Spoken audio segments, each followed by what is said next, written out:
Hello. This is from a long essay I wrote on sociological theories regarding the emergence and development of new religious movements. This is the first substantive element on psychological and physiological explanations.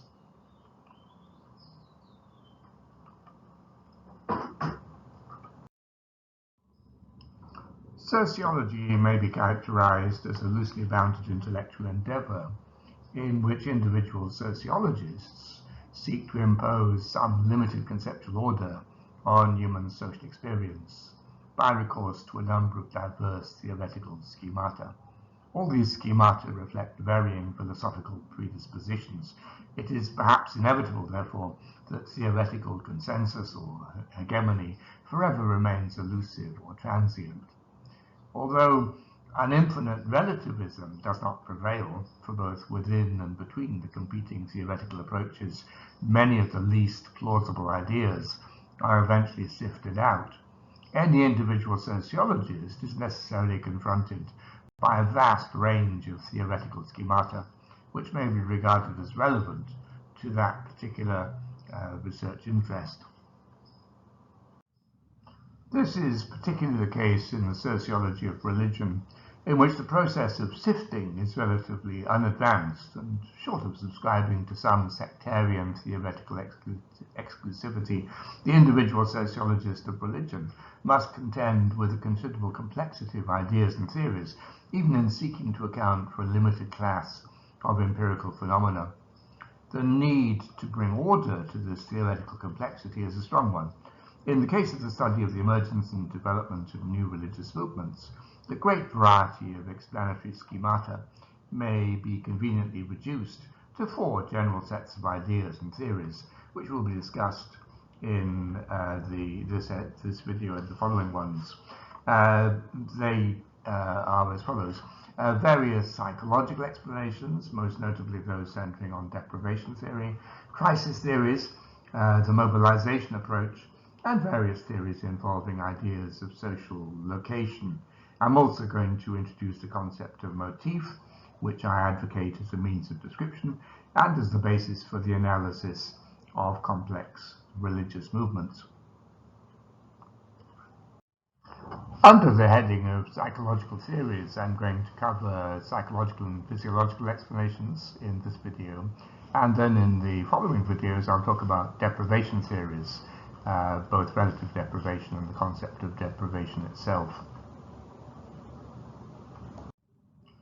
Sociological accounts, and other accounts as well, of the emergence of new religious movements and of the motivations of their adherents necessarily assume some psychological explanation in terms of a philosophy of being. Generally, this is unacknowledged, and on occasion the implicit psychological explanation is not far removed from a scholarly gloss on some popular myth, as for example the myth of the evil eye, which finds expression in many theories of involuntary possession. Accepting the necessary existence of a psychological element in sociological explanation is very different from accepting the often anti-religious psychological reductionism, which characterizes some explanations, however.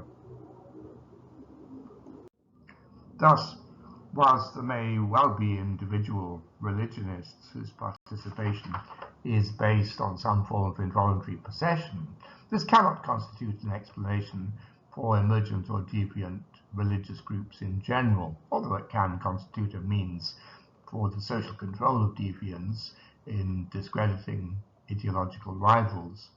Physical coercion may be employed to secure religious monopolies, and historically there are many examples of that, or as a last desperate resort to some revolutionary millenarian movements.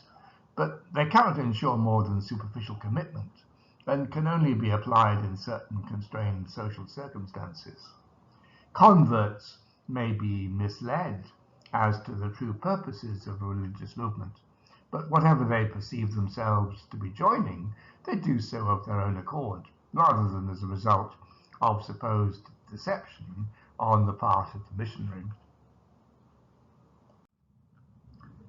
Psychological changes induced by hypnotism, drugs, or other psychophysiological triggers may make susceptible people more liable to have certain religious experiences or to be converted. But permanent religious participation cannot thereby be secured. Only in the most extreme cases of psychological pressure exerted by religious thought, by religious groups, does thought reform, or so-called brainwashing, occur. Even in those cases, permanent commitment is only likely to occur when the neophyte finds something in the movement which he or she finds personally attractive, or unless commitment and isolation mechanisms, as in the most rigorous of total institutions, as per the work of Irving Goffman, permanently isolate the individual from the uncertainties engendered by the wider world.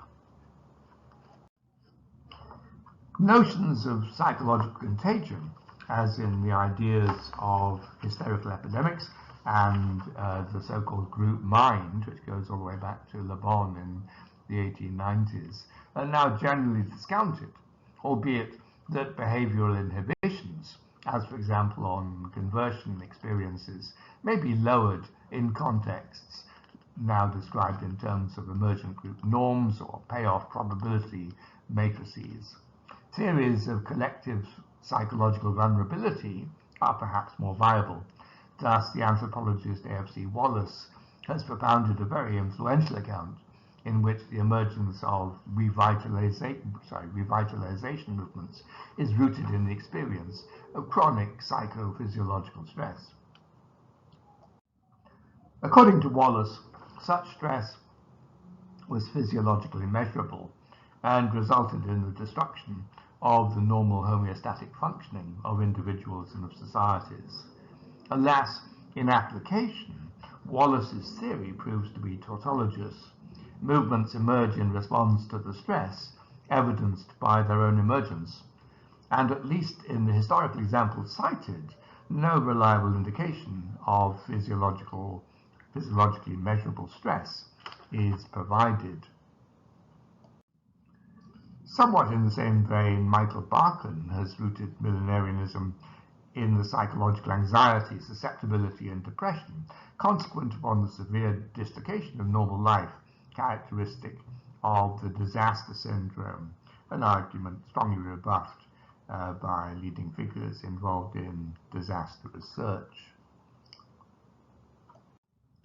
A particularly common form of psychologically reductionist theory attributes the adherents of emergent religious movements with some form of psychopathology, although it's not always clear what particular form of psychopathology is being intended.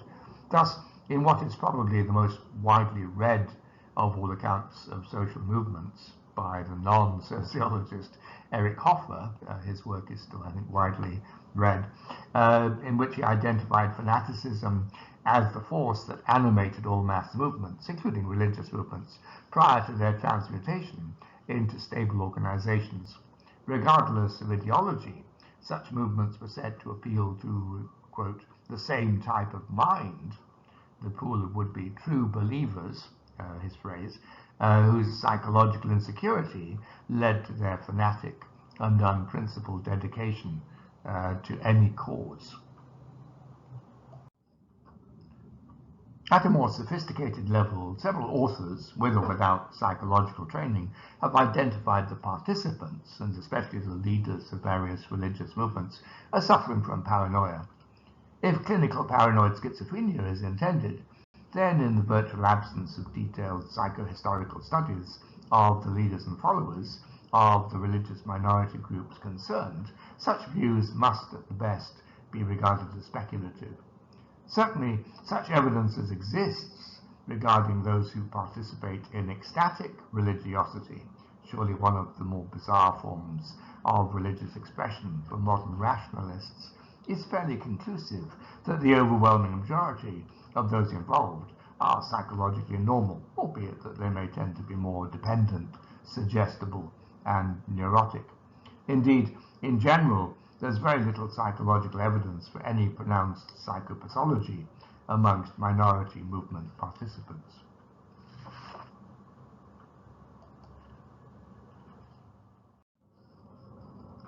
In this light, no theory which accounts for a diverse range of large-scale religious and other movements by recourse to some putative psychological type of follower, which they commonly share, would seem all that convincing, for not only do such theories neglect to explain the historical progress and decline of such movements, but they unrealistically suppose that the potential consumers of movement ideologies are totally undiscerning in their choice.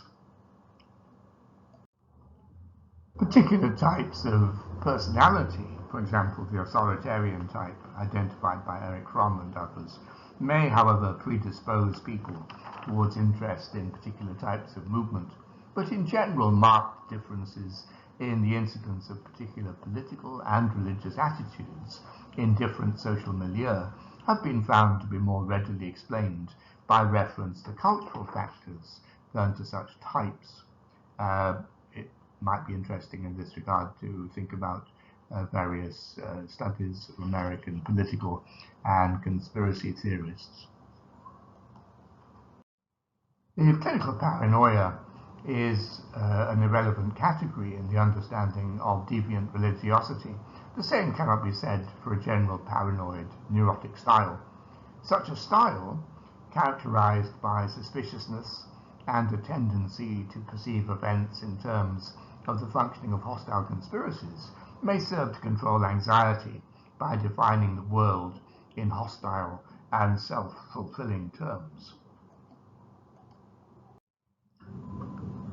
As a conceptual style, paranoia may become a useful coping mechanism in situations in which the individual or whole social groups have good grounds for perceiving the world in hostile terms, as, for example, with a socially isolated or physically insecure individual, or with whole groups threatened by radical social change and the consequent disintegration of their accustomed structure of order and meaning. Another line of inquiry is that which seeks to root the appeal of religious movements in the psychological relationship between a charismatic leader and his or her followers. From this standpoint, the extraordinary authority exercised by charismatic leaders may be seen in terms of Freudian group psychology, for those of you who like Freud, according to which a group's need for an intense emotional relationship with its leader derived from its members' infantile relationship with their parents, the leader coming to take the place of the individual's own superego by a process of projection. So those of you who are Freudians, you may like that. According to Labar, the appeal of such leaders was particularly intense in stress and mob situations as a means of liberation from the restraints of inadequate existing social standards. Similar arguments have been advanced by other writers such as Wallace and Moll. Moll seeing the charismatic leader as a father figure whose own sense of certainty provided a new authority by which changes in belief and action might be legitimated. Like the work on the paranoid neurotic style, psychological accounts of the charismatic relationship neatly reinforce more sociological observations concerning the incidence of particular expressions of religious and other social movements. I should apologize because I've referred to a lot of writers during the course of this video.